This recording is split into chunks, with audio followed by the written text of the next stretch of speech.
Hi, this is Cynthia Wiharja from Action Coast, South Jakarta. I just want to record this video blog from the Berlin Wall. It's always been one of my dreams to come here, and now that I'm here, it's amazing that to read all the stories about how people survive and how people live their life despite all these things that was happening to them. And I want to talk to you a little bit about choice. Reading about all the stories here, I really appreciate that all of us actually have a lot of choice in how we live and how we do business. I don't think hardly any of us has a wall built up around our city and we're not allowed to get across from there, get shot if we try to do something. I don't think that happens to a lot of us anymore. Yet, many of us still believe that we have to do things. And we even reflect that in our language, like, I have to be here, I have to do that.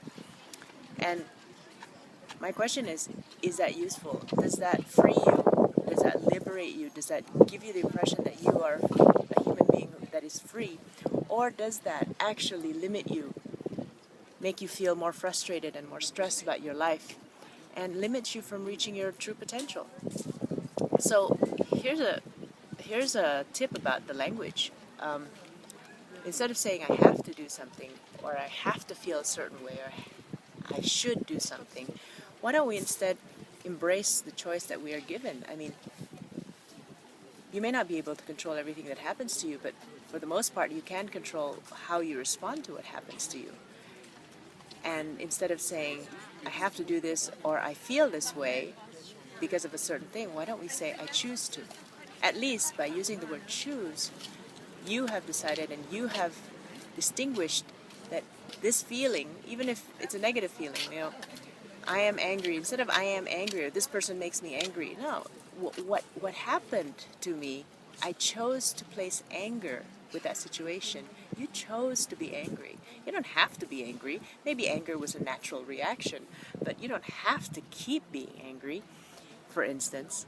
Or perhaps you have to work. It's not that you have to work. You have a choice.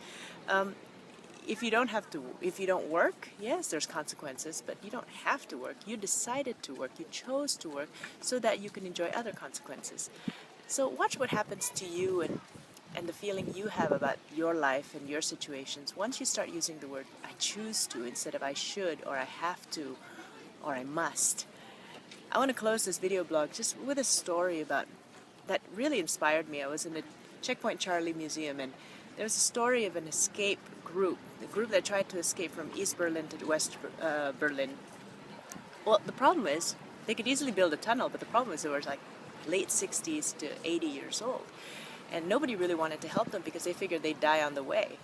And, the tunnels that people used to build, people had to crawl kilometers and kilometers to get to the other side. Now these people were about 68 to 81 years old. There's no way they could crawl all the way across without dying.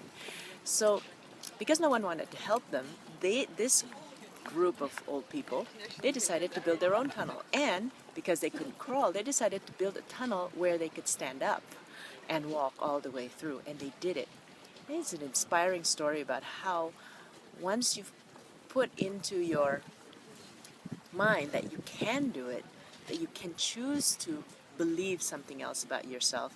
You can choose not to say that you're old and you've got no hope, but you can choose to say that, this project of building a tunnel, they said, made them feel 10 years younger. That's what they said after the interview. And they said, they choose to feel young and build the tunnel anyway.